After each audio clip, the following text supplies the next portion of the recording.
Tuesday, what's up Wednesday? How's it going Thursday? From Friday and Saturday and Sunday, it's a weekend update. Wow, there's a red button and everything. Yep. All right. Welcome to Walking Produce Weekend Update. Not sure what episode this is, but so actually, I really have no idea. Like, what are we talking about? Let's talk about what about writing? All right. So, what about writing? I was thinking today we could talk about writing because I write. I have written for quite a few years now, blog style and just personal journal a lot. And I know that you are pursuing writing to some extent. So I think it would be interesting to hear what made you able to be a productive writer and where I feel like I am doing well, but also struggling, and also the same thing for you. Okay. So, I guess first off, what do you find that you struggle the most in writing? I feel like I'm really good at ideas. I can't really relate to people that struggle to come up with content ideas because my brain doesn't turn off. So I always have too many things that I'm trying to do at one time. So the ideas aspect and really being able to flush out that idea and know that idea and just automatically kind of understanding my characters, being able to step into their shoes and create an entire world, I can do all that. But then when it comes to switching from just a brainstorm to a full-on story with a beginning, middle, and end, that's when I get a bit blurry. I can't really translate a full-fledged idea from speaking it out, or even I can do it like in a this is the character, I can write out their full description and everything, but I can't translate that into a story Okay. on Okay. paper. So you struggle with the writing part. The actual writing. Okay. Yeah. Yeah. Okay. Yeah. All right. I mean, I can relate to that in some sort of sense of like there's a million ideas running through your head. So then you really can just start turning and keep like twisting different ideas, like what this character would do in this situation, what would they do in that.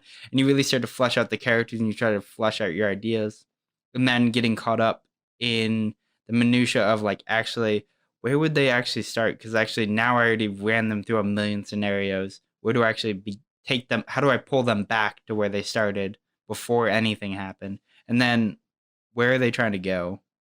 And also, even if I have like the outline kind of thoroughly planned out as far as like where I want to start it and what's going to be like the major climax, it's figuring out like, or not even figuring out, just like not getting in your head about like how to say it, like how to word it, like how to present Yep. it on the paper and not have it sound like poor. And I feel like a lot of writers say this, but like you just kind of have to get the idea out there, and it's okay that it's like a bad like draft, because you have to have a bad draft before you have a good draft. But sometimes when you're just beginning writing, like, you know, pretty much being a beginning writer, it's really hard to just keep going. Well, I think that's kind of like, it's honestly, I think has a lot to do with the problem and how we're like grown up and how we're raised in like school and how to like to write. Because the idea of like, all right, you have 2 hours. I want you to write an entire essay. But no one who ever gets anything published would write a 2-hour paper. I mean, obviously there is some people that would write a 2-hour like article or something and then just send that straight to publishing and boom, good enough. Right. Like you're testing someone how well they can write something without ever double checking and being able to actually access and actually work through something. But it doesn't really relate to actually how to really write. That's really true, because when I think about, I haven't written for my blog or Medium account in a while, but I used to be really into it. Last year especially, I was pretty consistent on there, and it kind of gets you down when it takes such a long time to like write it and then re-edit it, and it makes you feel like, well, maybe I'm just not good at this because you're putting so much time into one piece of writing. I think that's just kind of the process of writing. And obviously, the more you do it, the quicker the process becomes. For But sure. you have to start somewhere. And that's just the process of writing. And I think even like the beginning process, if you can get through the beginning of writing the bad draft, the draft you would be embarrassed to actually present to anyone. Mhm. If you can get through that quicker and like actually just go through it without any care and remove all that tension and all that stress, that's where you're going to save a lot of your time. That's true. So you're saying just get it all on paper and then go back later and figure it out? Go back later and not even go back. Well, yeah, go back later and actually start working through like character names. Every character can be named dumb two. Like they don't matter. Like it's as stupid as saying like one can be named like Pooh Boy and it doesn't matter. It sounds so ridiculous and so stupid. But at least your character makes you laugh every time you have to write their things or whatever. Right. But you can call them whatever you want. It doesn't matter if would this match the character description or anything? It doesn't matter. I can't get over it. Yeah, it really is so stupid. And just write pick a name, whatever it is, and just that's the name for the moment. And Right. then the next thing is like, well, what kind of car would they drive? Whatever. The first thing that pops in your head, or Right. whatever, simple truck, car, whatever. Right. Keep it simple. You don't have to go research what car they would drive. You don't have to research anything in the beginning. You just have to That write it makes out. sense. Because then you could get too caught up if you're doing too much research. in And the like if beginning. you're trying to figure out a scene and you're starting to write a little bit of dialogue in the beginning, just write out the simplest dialogue ever, in which your characters will sound really dull and really dim and Yeah. all these things. But that's the only way you're going to get to the next part. If you try to hire them in the first draft, you're going to slow your process. It's going to take 10 times longer, and you're still going to have to do the extra drafts. Right. And I think that's my biggest thing is holding myself back by trying to be like, oh, this isn't funny. Like, what word would they use to make this funnier? Or she wouldn't say this one specific word. And like you keep like, you start using the thesaurus like on your first draft and you're saying like, don't do that. So you've already went through the process of coming up with your ideas. You already have an idea of what your characters are.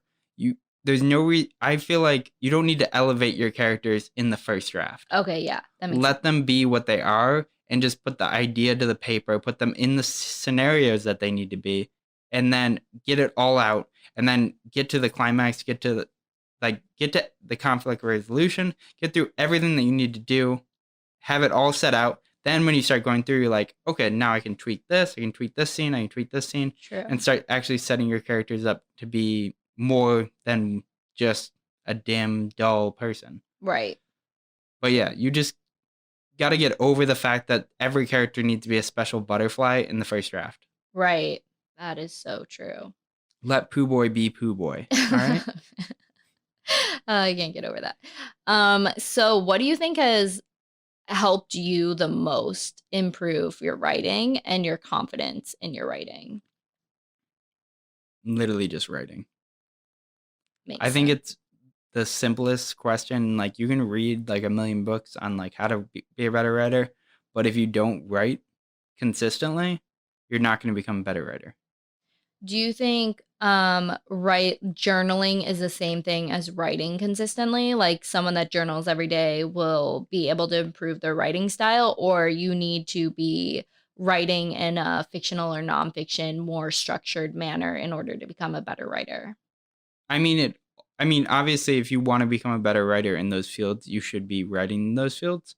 But you always have to start somewhere. So if journaling is the easiest way for you to actually pick up the pen and write every day, or like every few days, then that's what you should be doing. You should be doing whatever's going to make it allow you to actually pick up the pen and write. Okay.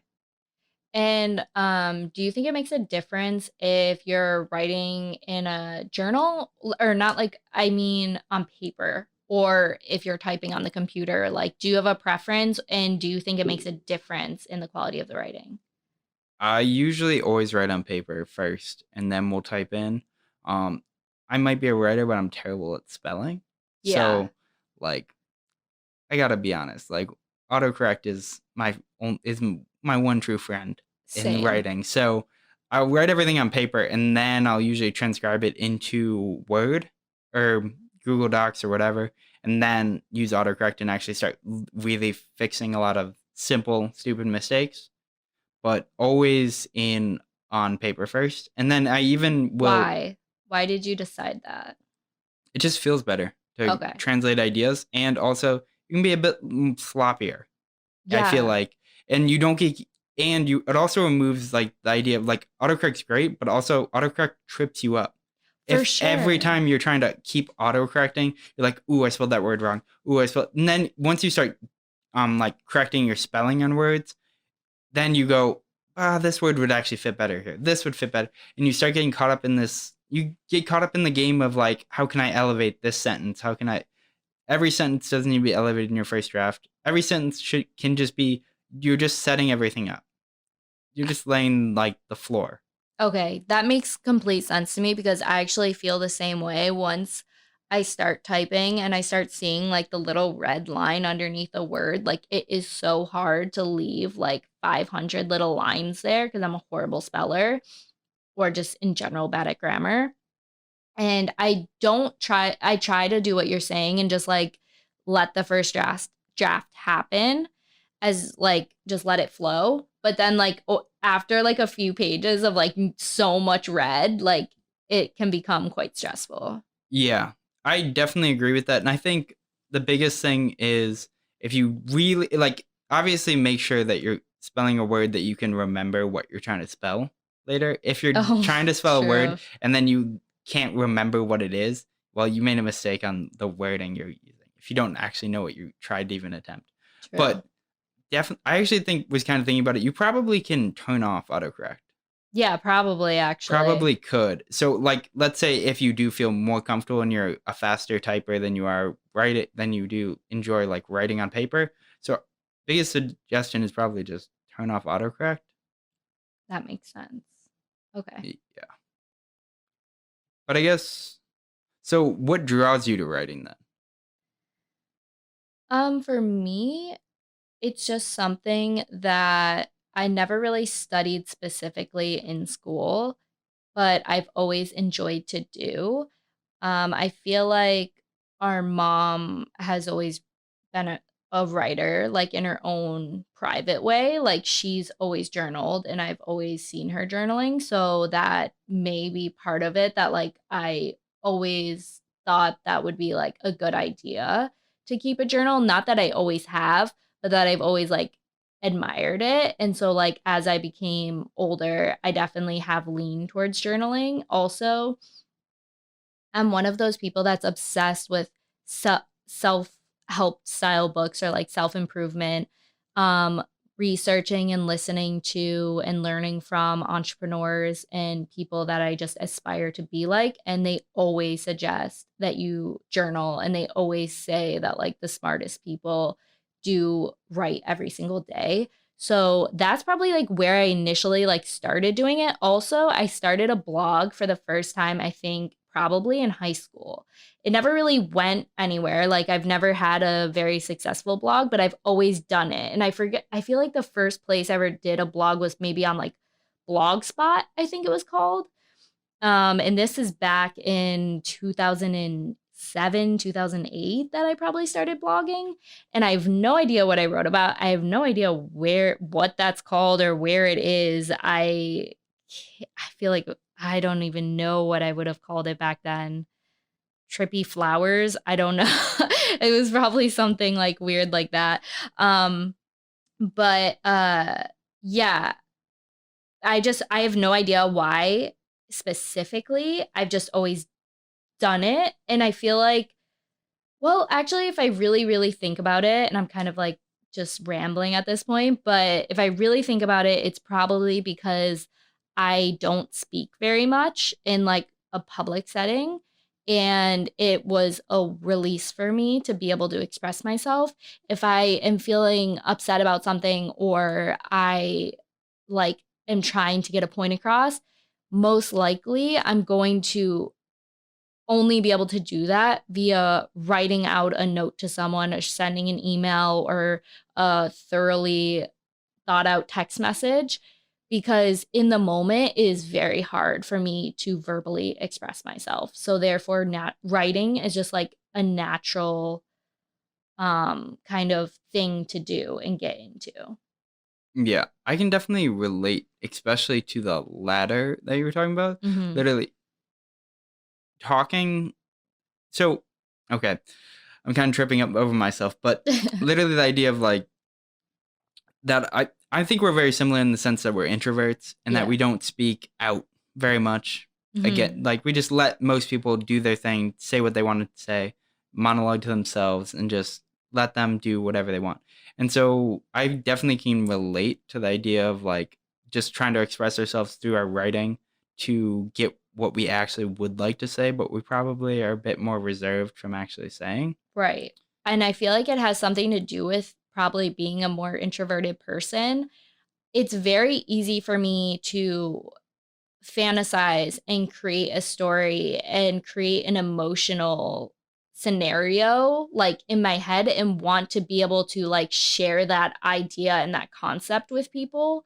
And therefore, writing is one of the most affordable ways to kind of express the most creative, ideas you have. Like doing it in a more visual way, like expressing your artistic abilities, say through fashion or video or whatever, it takes a lot more than just writing out your ideas on paper and creating like a fictional story. Well, it's the biggest thing about writing is like it's an individual's game. Yeah.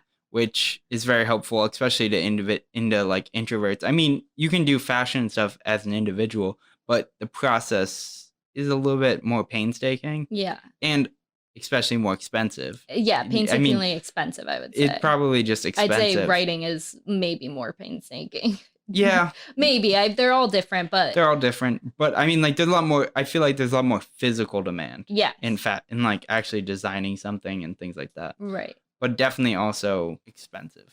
Yeah. It's much cheaper to have a pen and a pad. Yeah, exactly. How do you or do you have a preference in like what type of things you write? I know that you were working on like a lot of visual type of like, screenplay style of writing, but would you also consider writing a book? Like where do you lean on that? I definitely really enjoy the idea of like a visual, like writing for visual, either like television or short films and things like that. But if I had to say like what my truest aspiration would be, like writing short stories, Oh, okay. which I have like a bunch of little ones. Those are some of like the most fun, just because I feel like stressing about page length is I hate. Yeah. And writing for anything and then being like, oh, it's not long enough, not long enough.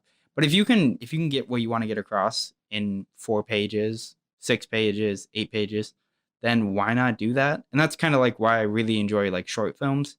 Would kind of love to see like more of like short film like televised things, like almost like anthology series that are like almost like imagine cartoons but with short films. You know how like 10-minute cartoons? I think Okay. that would be really interesting if that became more of a popular thing. And I Like think there people doesn't could have to be a second one. There can just be one on its own type of thing. well, I mean like pairing like multiple short films Yeah. into like one episode or one thing. Okay, I get what you're saying. So like, because every idea doesn't need to be 30 minutes, because not every idea kind of is worthy of 30 minutes. Right. If you can why draw something out that doesn't need to be drawn out? Make something short. If you can make something short and sweet and have a satisfying ending and have it be satisfying, then why not do that over having something draw out for 30 minutes and watch like nothing happen? Yeah, actually, do you remember we went to a short film, or not a short film, we went to a film festival showing for, was it Netflix? Like we drove all the way to Orlando for this.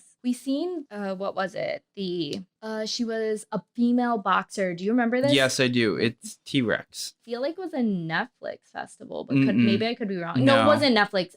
the relation to Netflix is that the short film that we seen Went to Netflix. Yeah. But I don't know, what was that for? It was. Oh, was it like Don't know what it was attached to. It was attached to some something? some kind of film festival, like the small market film festival thing. Right. But what I was gonna say was that Netflix did buy that short film that we seen at the festival. Which it was a branch of a festival. It was, it was just like one film that, well, I think we seen like 3 films, like 2 short films. It was and 2 short films and a regular film. Yeah. I can't remember what the second short film was at all. No, but what would be interesting along the idea of what you're saying is if someone like Netflix, because they did, purchase that short film, if they compiled them instead of that short film living on its own, if they compiled like you said, like a series of short films so that people could watch them like easily they were easily accessible, that this is a bunch of short films. Unless you literally are following the person that's releasing a short film or it's presented in front of you, it's hard to find. Like there's a million short films out there. There's a lot of short films. And like if it's being posted to YouTube, there's so many things on YouTube. It just kind of gets lost in the crowd. Right. Whereas there's a lot of great short films out there, but they need to be kind of packaged for people. Yeah. Because it's like if you just release a TV show on YouTube, very hard to get people to come out and find it on YouTube because it's just a mess of like content. But if you were able to package a bunch of things together in one sitting, that people know that it's going to be worth their time. You know what I mean? Because if you're like, oh, I'm going to spend today watching a bunch of short films on YouTube, you could go down a rabbit hole of seeing a bunch of things that are not the best ones. Not that you could see one really great one, and then you could probably find about 20, 25 probably pretty poor ones. Right. And that might really turn you off. Or you watch a really great one and then you watch a couple that are really bad or that don't really fit your style or whatever. Yeah. So I feel like it's all about presentation. Yeah. And that probably is something that I would like to see improve. I would definitely, because I have seen a number of short films that I consistently recommend to people over and over and over again. Yeah, I'm the same. There's quite a few that I'm very much like, that just stick to my head, and I honestly just go every once in a while, I'll go back and just rewatch. For sure. But back on the topic of writing, because I honestly don't remember how we got on that topic. I think we were talking about like what you want to write. What I would like to write and what I would like to see, I think. Yeah. I did want to talk about writing and how it works for you as far as writing with people and like having to, I don't know actually how much experience you've had with this, but how do you feel about, being one of many writers or having the idea and working with writers? Because as I move forward and kind of see where my interests and, what I'm best at lies, I feel like I probably would work alongside other probably more talented writers. So with the idea of working with people, I really haven't had that much experience with working with people with writing. I think I've only probably done one project that was somewhat collaborative. And like really it was only collaborative in the sense of like in the beginning. We decided on an idea. I worked through this idea for a short film with someone and we kind of broke it down. We figured out exactly what we wanted the structure to be, what were going to be the high points, what was it going to be, how was it going to end. Basically came up with with the whole outline for it. And then I went off and wrote the whole thing and then made edits and did a couple drafts on it. But that was as far as like the collaborative. And after that, then we filmed it all. But there wasn't more insight after, which I think I could have used a lot. Okay, like you wish that the person that was collaborating with you would have cared more about the process, like coming back and giving you ideas to edit it and whatnot. Yeah, which is unfair because I don't even know if it's unfair to like say I wish. I just think if I was going to do another collaborative project, I would want the person to be, I would guess I would want them to be more invested in the actual writing process and being more of a partner than just someone helping do something. Okay, that makes sense. I feel like I have had maybe a tiny bit more experience with collaborating on a writing project. The first project I did had a very similar feel to what you did. This was years ago, but I wanted, or not just I wanted to, I was in a joint YouTube channel with Wednesday actually. And we talked for a while about doing a series. And then it just kept going back and forth, kind of like ideas and whatnot. And I ended up having a really strong concept in my head of a few stories that I wanted to pull from my actual life and turn into the series that we had brainstormed together. And so I just ended up writing it. Like one day I just went home after we had been talking a lot and I just wrote it all out. And it became a little bit more mine because, like I said, I wanted to pull from ideas from my actual life. So I guess it wasn't super collaborative. The whole experience was collaborative, but the writing process became a bit more solo. Maybe even more solo than yours was. Yeah, because I would say like with my project, we wrote out the entire structure and we literally brainstormed the entire like project together. Okay. We both came in with no ideas and then kind of just started rolling out ideas and Okay. trying to throw it at each other. Okay, definitely. I get that. So we have done that together as well, me and Wednesday, like a number of occasions, but I don't think we've actually flushed out a script from one of our ideas. We're more like we come up with the project ideas and they don't get fully developed. At this point, we've both done things on our own, like quite a bit. But yeah, as far as like writing goes, I feel like I've never gotten to the end of a fully collaborative process. Probably. Okay, yeah, I could see that. I could see how that happened. I mean, it's really because the fun part is the ideas. Yeah. So the fun part, it really is this kind of painstaking. The fun part is the ideas and then the finished product. Right. All the in between sucks. Yeah. It doesn't feel good. It feels stressful. It feels overwhelming. It's painstaking and you're almost like you feel like I'm not good enough to write. All these things keep telling you in your head that why this is a bad idea. Why you should just give up. You had so much fun coming up with these ideas. Right. Why is it? But the challenge is actually putting in the work to actually finish it, to get that joy of having the product. Right. Or the finish, whatever the finished project is. Exactly. Which I'm now on the other side of that a little bit with Wednesday actually, because me and her were on the phone one day and we ended up coming up with like an idea, as we do all the time, just randomly. This is all we talk about is fictional characters. And we were just brainstorming and she ended up using that idea for I think it's going to be a short film and it's still in development and it's ever changing because, you know, we're working with multiple people now that are going to act in it. So she had to kind of change it depending on who's available and whatnot. And it's becoming a whole nother thing. But I'm on the other side of it, I'm saying, because I was able to like kick ideas back and forth with her and help her kind of flesh out the characters and come up with the idea. And the other actors also had a huge part in that and figuring out who they are. And definitely more, it's at the end of the day, it is Mora's film. So she has complete freedom to do what she wants with it. But she's the one that's going to go in. And if there's going to be a script, she's going to be the one that's really fully fleshing out the ideas. But I really enjoy that part of it. And it's just like, how can I get to the next point? Like, do you think you have to end up becoming like the full-on writer or it's okay to just be the ideas person?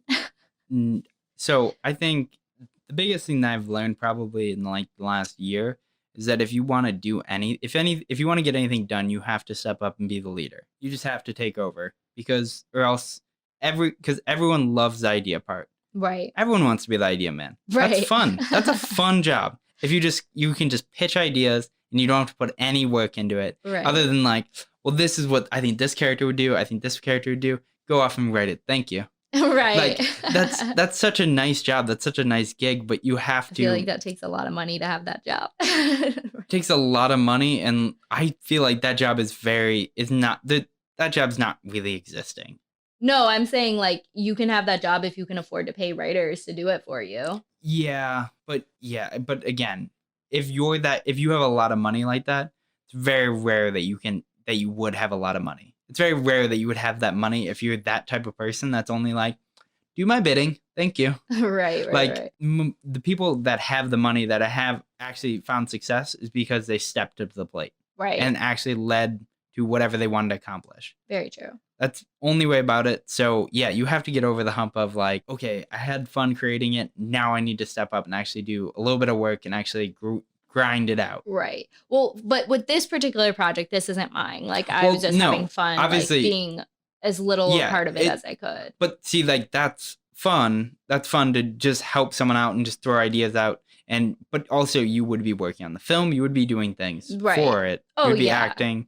And look at my room. Yeah. It's I mean, yeah, you totally completely redone. changed your room for this film. So, which is kind of hilarious. Just like.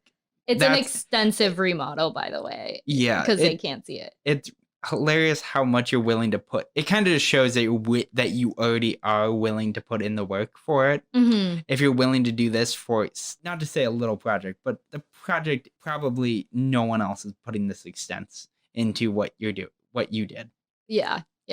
I'm a bit extra in a bit extra, which kind of shows why you should just make your own project and you just should lead your own project. Yeah, possibly in the future. Yeah, possibly in the future, because any frustration you get, it's because you're not stepping up. Right. And this is something that I think I've learned, is that you can't be mad at someone else for not being able to be a leader when you know that you could be the leader.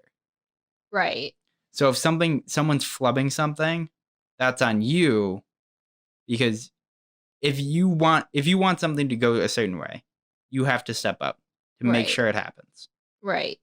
And or else, yeah. Okay, move on. Right. With the project. Yeah, that's true. This project in particular is not my project, so like yeah, I mean, I'm not really relating it to this project. I'm more relating it to like everything that you all do. The other things that I've done. Yeah. Because I mean, this is a real pattern of yours, which I think we can call it a habit at this point, is that you like to create ideas for other people and then hand them off. And then I feel like you take a little bit like, oh no, they're doing it wrong. Oh no, they're doing it wrong. Like you feel bad at the end when things don't really work out. And then you go, all right, back up everybody. I'm going to take over. I'm going to make sure this works out. Right. And then you make it work and that's great. But then it wasn't but you gave this project away. So then other people kind of like, this was my project. Right. And then that definitely has happened in the past. It's like a weird like thing, because you actually gave the idea, then you handed over to someone, then you took back the idea because you're like, okay, you're not doing it. I need to do it. And then you're like, here's the finished product. Right. Which I have definitely had that happen in the past. I think it's good to continue to work with other people like I am right now with Mora, because I am just an actress on this one, and I am like, throwing ideas out there for her, and like, I would say just helping her flush it out, because I throw ideas at her and sometimes she's like, no, that wouldn't work.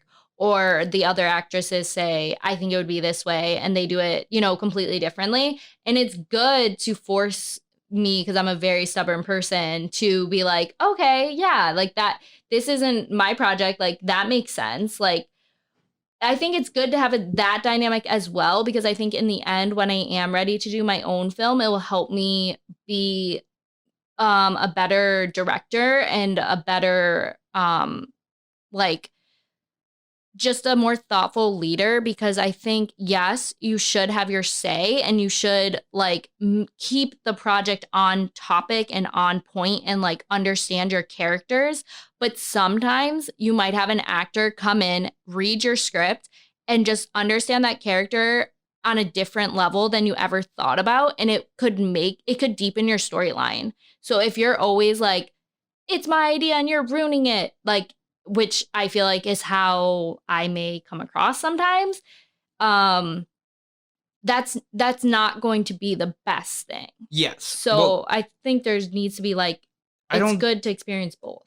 Well, I'm not really relating it to the most recent project you're working on. I'm just more talking about past things that you've done. Yeah. That you've definitely set yourself up for almost sure. set yourself up for failure. Yeah. And disappointment a little bit. But I definitely agree with that. But also, to be a leader, it doesn't mean that every idea is bad and that only your ideas are good. Yes. It just means that you take control of the situation and you make sure that things are in motion to happen. True. That is very true. Rather than being like, oh, rather than just being like, does everyone want to do this? And then one person goes, I have something better to do tomorrow. I'm in. Everyone's in. And then someone decides, I have something better. And like, no one really cares. Yeah. And so then you have to be like, okay, goodbye. That person's gone. All right, move on. Yeah. I can fix this. I can figure out how to move on with it without getting like caught up in like the minutia of like everyone else's like issues and like their drama and whatever else. Which I know you keep saying like you're not talking about my current project, but that so very much does relate to what me and Mora kind of were going through because like you said, I put a lot of effort into like redoing my room and helping Mora develop especially my character because, you know, that's who I'm playing. And then some of the people we were working with ended up becoming unavailable just because of their schedules. And she really did have to figure out, you know, what was the next step? Do we try to find someone else? Do we try to eliminate the character? And she had to make really big decisions. And she was actually able to step up and figure it out. And in a way that I have not expressed this to you, but that I feel like has deepened the storyline of her little film immensely. So for that, I'm just excited for her that she's like figuring out the film and it's a bit better. And yeah, I just wish we would film soon because actually I hate this setup for my room. Yeah, it's actually kind of sucks. It even sucks for the podcast because like I have such like perfect furniture to like live my life, to like do my live streams, to do the podcast, to do everything. Like, and right now it's in use in the most awkward way. Yeah, it's very like uncomfortable. Yes, very much. So I'm gonna like Mora, figure out your life so I can put my life back to normal. You did this to yourself. Right. 100%. Yeah, but back to the whole writing situation and writing with people, because this is getting a little bit more into the whole directing and like film that's more of like it. film stuff. Yeah. But a lot of the people, I feel like I mainly know more about people who collaborate in writing when it comes to film and television. That's mainly the only people I've heard speak about collaboration. And the majority of the people that I have heard like in interviews talk about it and stuff, it seems like there's always one person that's more of a writer than the other person, which I guess is where I was coming from with the idea of like, can you be the person that is more of the ideas person than the person that is fully writing it? But do you think that's accurate to say that one person generally writes more of the script, or have you heard something else? No, I definitely think if you're in a collaborative writing project or whatever, I definitely think one person's probably going to be sitting at the desk or is going to take the pen to the paper more than the other person. Yeah. One person's probably going to be more the logistic person, and then another person can be more the visual person, which is definitely true. But probably both of them have experience writing in order to make it proper.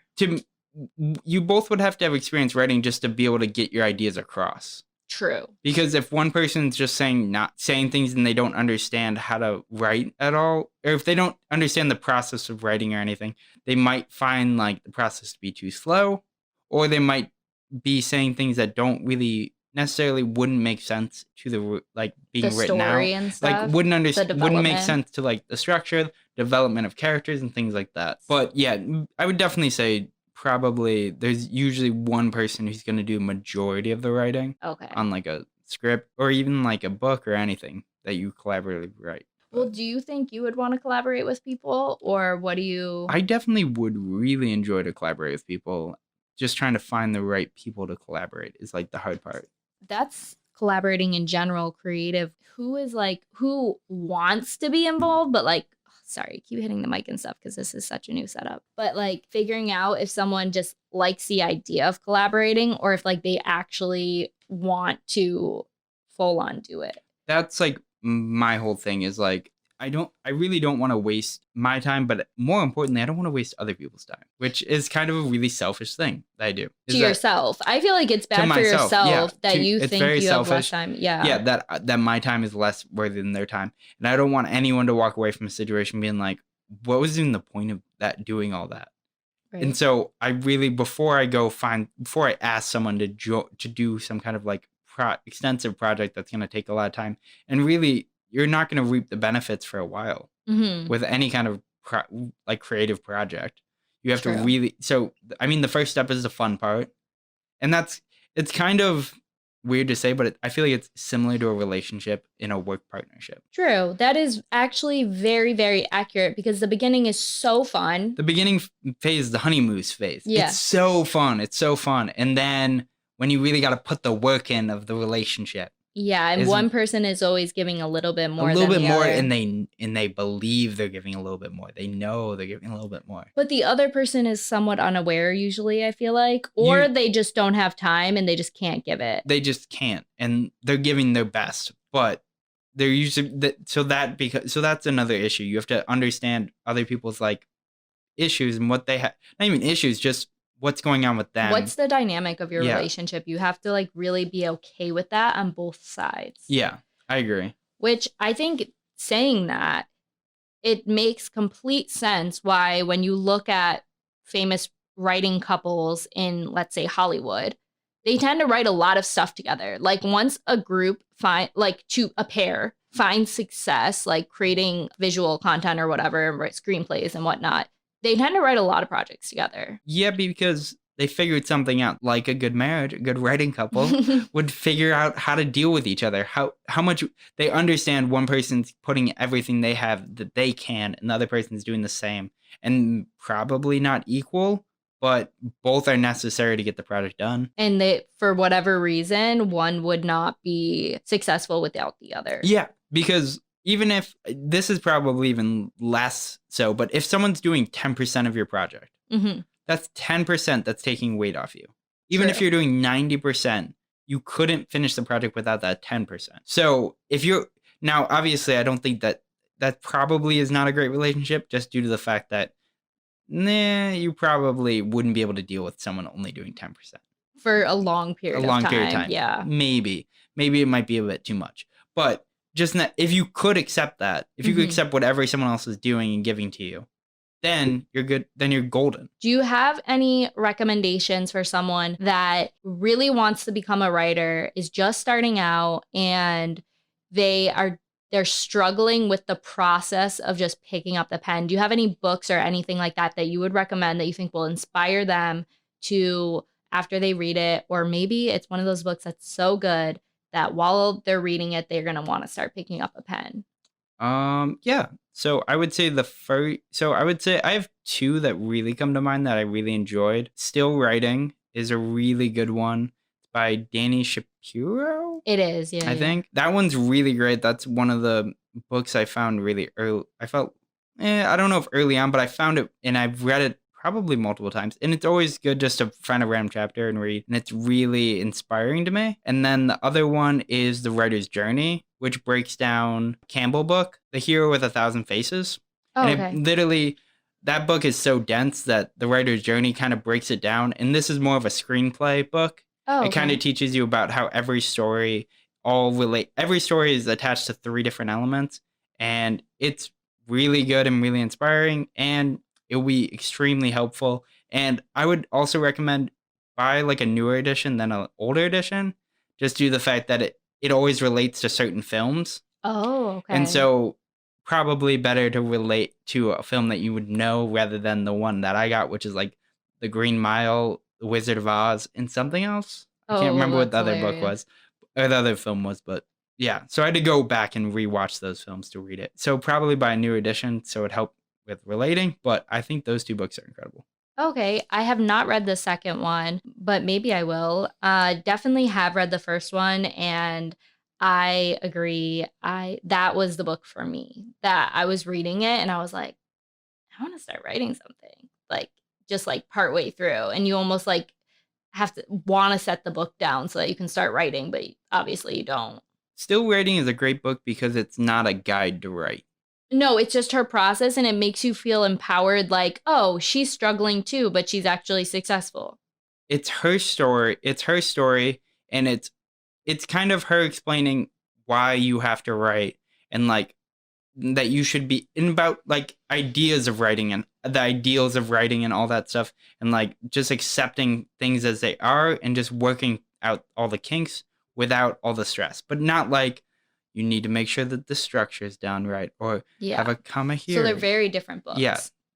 Well, the other one's more about story length, where this one's just about Still Writing's just solely about writing. Oh, okay. So I was wondering if you want to jump into the Q&A, because I let's think do that some they questions. sent quite a few questions to our Instagram. Let's see. Every time I do this, I'm like, how do I do it again? Yeah, let me just pull up. Oh, I have to switch accounts. Okay, so I got it. Let's see if we have a few. Oh, I love this. I'm really loving the Q&A. I can't believe people are actually sending in questions, because we have quite a few questions this time. I'm literally looking for it. All right, I got it. Okay, cool. Do you want to do the first one? Like, read it? The first question? Yeah. Okay. What makes for a good podcast? As someone who actually really likes to listen to podcasts, there's a lot of different types of podcasts, but the ones that I gravitate towards the most are just conversation podcasts. And I love podcasts where I can in some way maybe relate to the people that are sharing, and usually, can therefore gain something from them. I don't know. What do you think? I mean, I think the one thing about podcasts that like the big difference, because I think a lot of people think of podcast. I don't know if people do anymore, but I think the big thing early on is like the talk show that's only on that's a radio show? Yeah. Well, late night talk shows have all those celebrity interviews. Oh, yeah. They're kind of like longer versions of those, but actually real. Whereas like those late night shows are they're not phony, but they are just very much a certain thing, where it's just like a quick, funny story, but nothing really personal, and you really don't get to know anyone. Very surface level. And also, when you're going towards a talk show, there's always like a pitch. There's always something to sell. And I'm not saying like when they go on a podcast, there's never going to be a 10-second clip where they talk about like what they're releasing. But the podcast is very much not usually specifically about what they're releasing. And when you're getting a 10-second, even if you're getting like a 10-second to 30-second like pitch on something, rather than it be a 3-minute clip, it's a 2-hour clip. Right. So like the amount, it feels better to be advertised to in that sense. Once you've had all that time to get to know them. Once you have all that time. Yeah. But also I think what makes a really good podcast is something that I think is a little bit different than what you listen to for podcasts. I really like development. And what is that? I really like the consistency of like almost characters, even though they're people, you know what I mean? Hearing like the development of as they go through their life that slips into their podcasts and their interviews and things like that. That's true. One of my favorite podcasts at the moment, which I feel like we should almost not even mention because we mention it every time.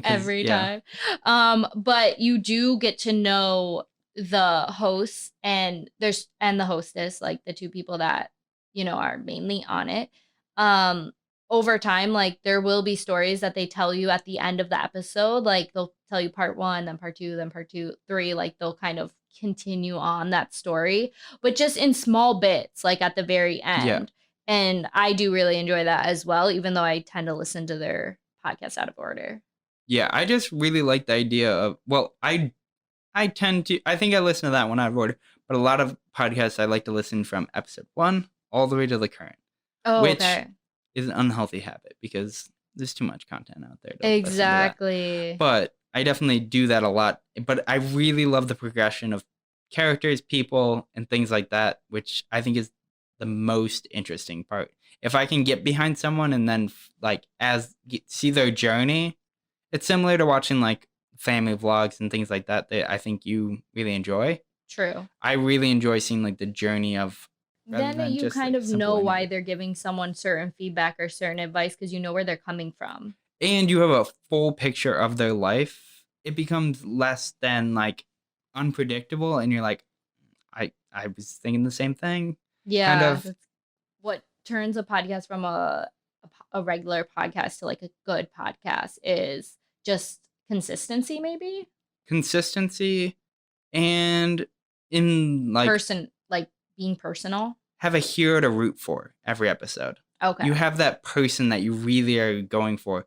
So like I think that's why like a good host versus a bad host is very extremely important in the sense that you really you want to know more about this person. You really want to get a bit clearer picture. Whereas someone, if they're really dull, it's really hard. If they're really like overly structured, it's really, really hard for me to consistently listen. Yeah, because you're not really, because I don't really know this person. I've been listening to them for 3 hours and I still don't know anything about this person. Which I'm just going to go off topic for 1 second. We never introduced ourselves because we normally do after like 10 minutes. We're like, oh, by the way, this is Joe, this is Treasa, this is Weekend Update. We never did that, and we are 55 minutes in. So even though at this point it doesn't really matter, but I am Treasa. I'm Joe. And this is Weekend Update. I'm so sorry. We are like practically almost done with the podcast, and we are just now doing that. But yeah, we definitely don't have a specific structure to our podcast. No, we're a bit lost. It's all right, though. But you want to do question number 2? Yeah, why don't you read it? Okay, so what is the most surprising thing you have done this past year? The most surprising thing that I've done this past year? Well, I would say, is it surprising? I think moving to New York was actually surprising, just in the sense that if I look back like 2 years before this, I wouldn't have thought I would have moved here. So that's probably the most surprising. I also think just looking at your life, or like me as a like a side character to your life, I thought it was pretty awesome to actually see you do improv for the first time in New York City. Like you did 2 so far, like improv shows, like actual shows, like on stage. And I think that's pretty awesome. I guess, yeah, that's also another thing. Like I actually went on a stage for the first time in the last year. In New York City. In New York City, I went on stage. Yeah. I mean, I feel like everything that's happened since we moved here in the last year has been brand new to me. I mean, it's the first time I've lived on my own. It's first time. And I mean, really lived on my own since you were gone like most of the year. I mean, for a good while, you were in India for like a month. True, I forgot about that. Like I've pretty much lived in New York City by myself for most of this year until like the last few months when you've been home. Yeah, which has not been my choice. And it's very interesting and very different. And yeah, I mean, I don't really know if anything really surprises me anymore. I just kind of go with the flow and things just seem to keep happening. Oh, in a way, it makes sense. Yeah, it all works. Do you have anything that really surprised you that happened this year?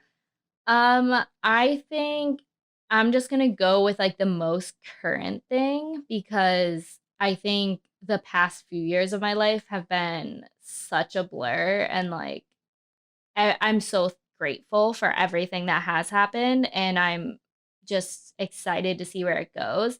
I would say the most surprising thing is that I produced, directed, edited, and just brought my original idea. You keep telling me, oh, you need to lead your own projects. You have great ideas, and like you need to stop hiding behind other people.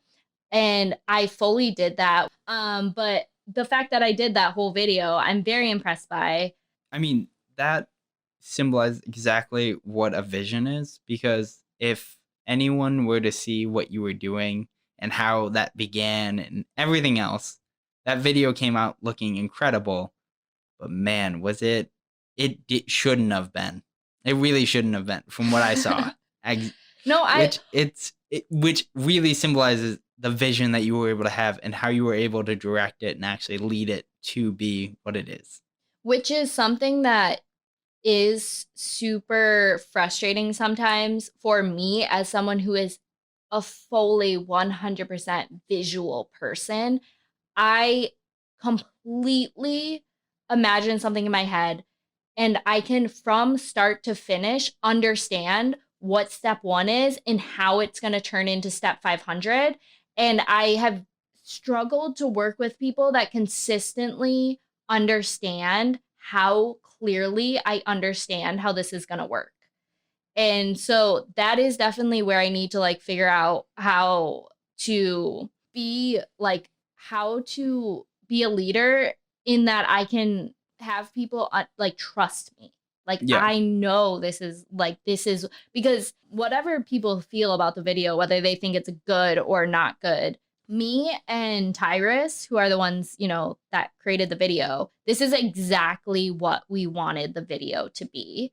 And therefore, for me, I feel like one of the first things that I've done that I am like 100%, there's nothing I regret about it or nothing. Like it was supposed to be a super easy project. And I feel like it became more than that. It became more than that, but it came out so nice. Yeah. It came out I'm very, incredible. very proud of it. Yeah. So please check it out. Go to R.D.Tiirous at Instagram and check out the link in his bio. What about the next question? I'm going to read the next one. How are you dealing with staying creative, motivated during this pandemic? Okay, so during this pandemic, how am I staying?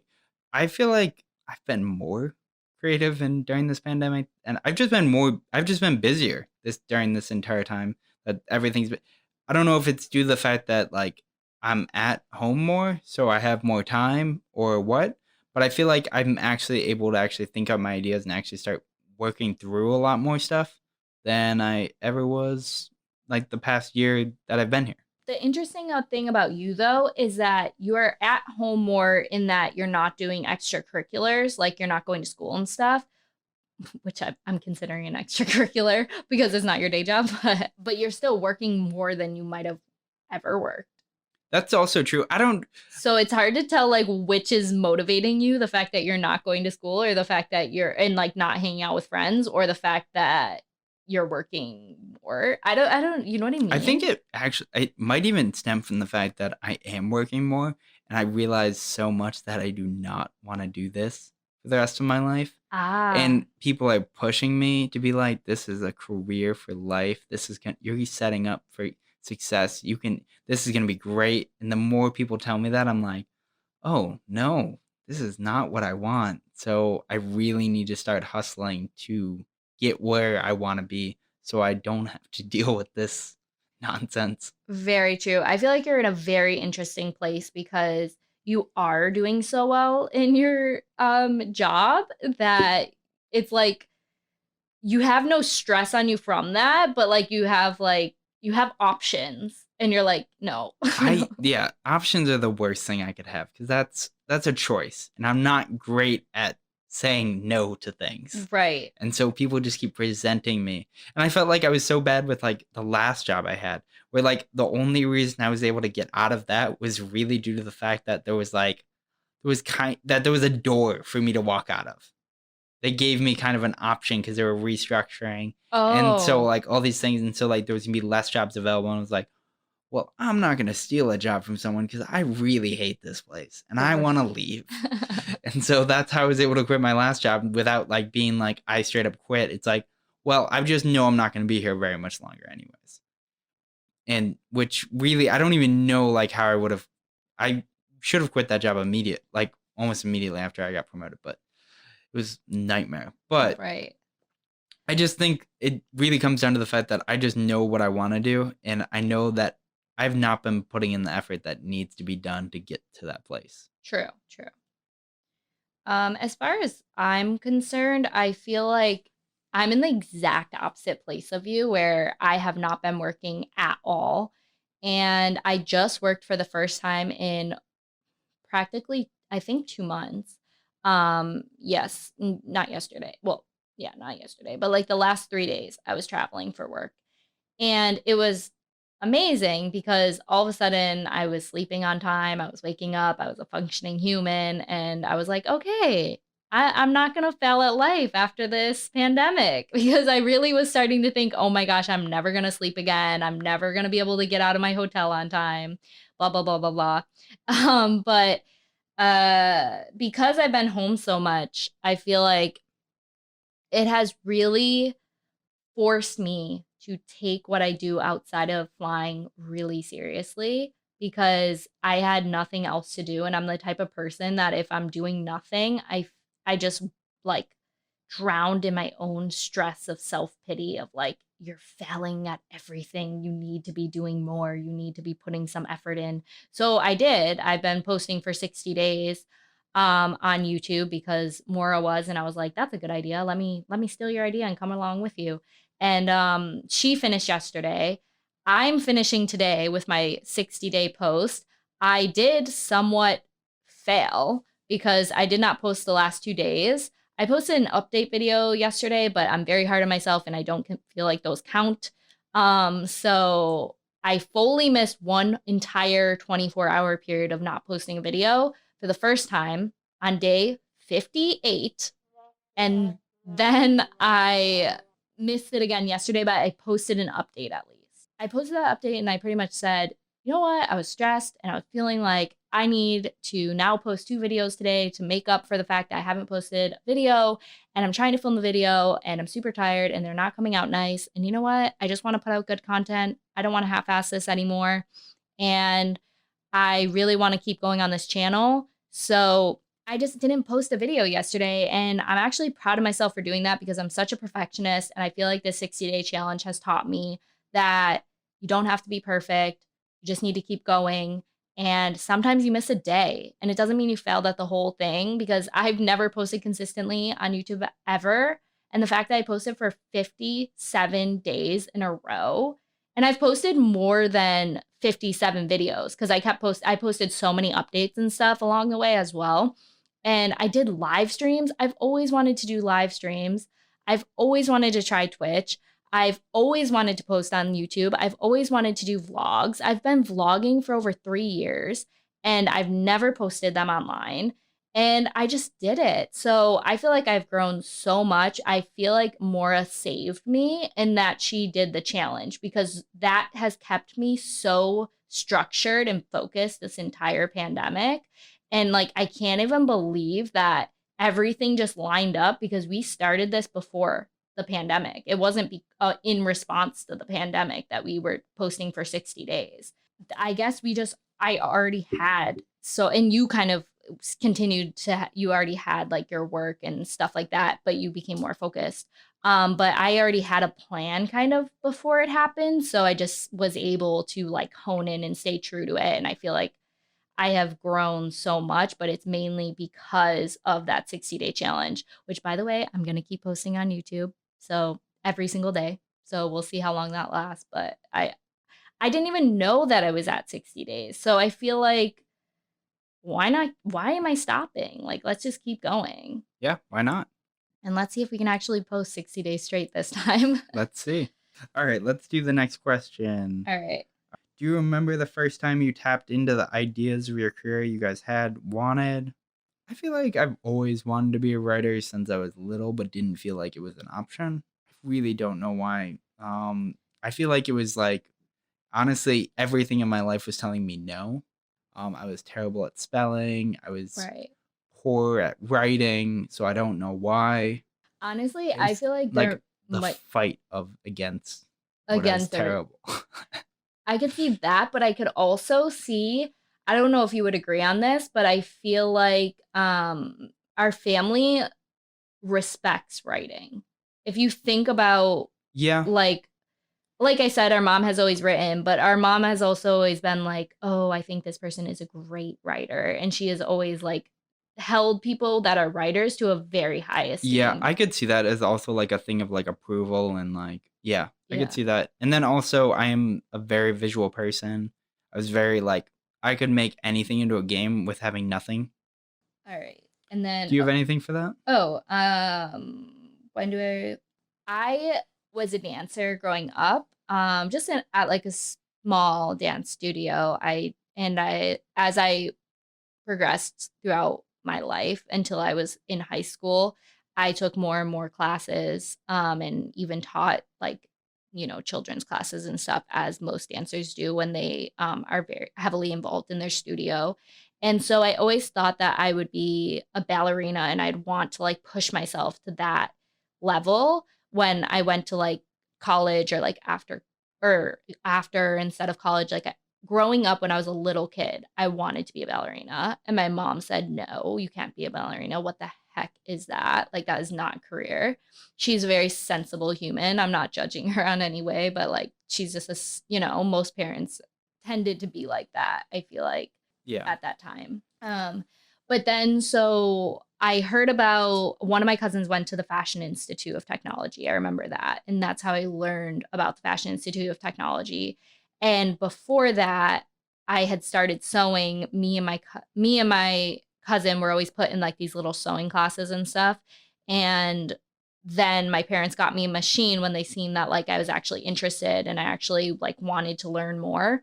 No one in my family ever sewed on either side, really. And so I just was self-taught, except for like 2 Joanne Fabrics lessons. And I would make my cousin all these clothes, which you don't even want to see what they were. Terrifying, really. But especially looking back, the first memory I have of something I made her, I feel like it fell off at a family party. But I persisted. And when I found out that her older sister was going to FIT, and I learned, like, I kind of thought of it as like, oh, wow, this is a really like prestigious type of college. Like, that's how I like looked at FIT.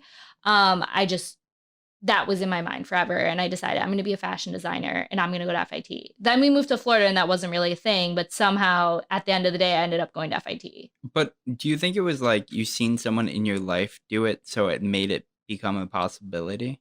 Whereas like you didn't know anyone who was a ballerina.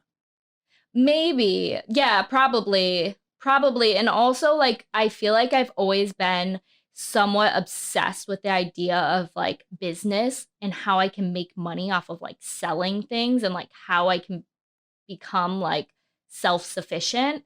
And being a ballerina, that's not really a part of it. So then when I discovered that like fashion design is a thing, there's so many different elements of it. Like, you can be creative, you can be a visionary, but then you can also track numbers and sales and make money. And so it like, I think that really motivated me as a kid. Yeah. Like, there's so many elements Also, to it. like with fashion design, you have so much control, whereas like being a ballerina, you have no control. No control, which is why there's so many. You barely even have control disorders. over like your body. Yeah, exactly. Like to be able to keep in that shape and whatever. Right, exactly.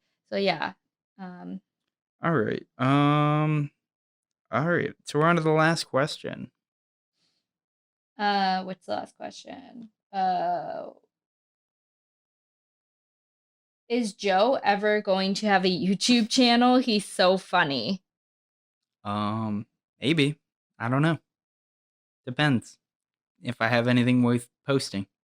I plan on coming out with like multiple different like podcast projects. So obviously those will probably be uploaded to YouTube. But if I come up with something that I think would actually be successful and actually seems to fit what I want to do, then maybe. I don't really plan on doing any kind of like vlog thing. It's not really like, I mean, I do it on Walking Produce, and that's as far as I would like to take the vlogging at the moment. I don't really find I have that much to say, and probably due to the fact that I'm an introvert, I really don't care to like stand in front of a camera and just talk, not nonsense, but kind of talk like BS a little bit. Yeah, so. I could get that. For me, it's like fun because it's like I always have someone to talk to, and I guess like I'm super self-centered and I'd rather just like talk to myself than anybody else. I mean, I definitely understand that, but like, I feel like what I have to say to myself isn't that important. That's how I feel when I'm editing my vlog. I'm like, okay, I don't even care about this. No one on the planet is gonna care about this. Let's delete it. I don't even want it. I don't need this memory. Yeah. But yeah, so I feel like that probably. I think that's a wrap. Yeah. So this was the weekend update with Walking Produce. I'm Joe. And I'm Treasa. All right. We'll see you next week. Bye. Friday and Saturday and Sunday. It's a weekend.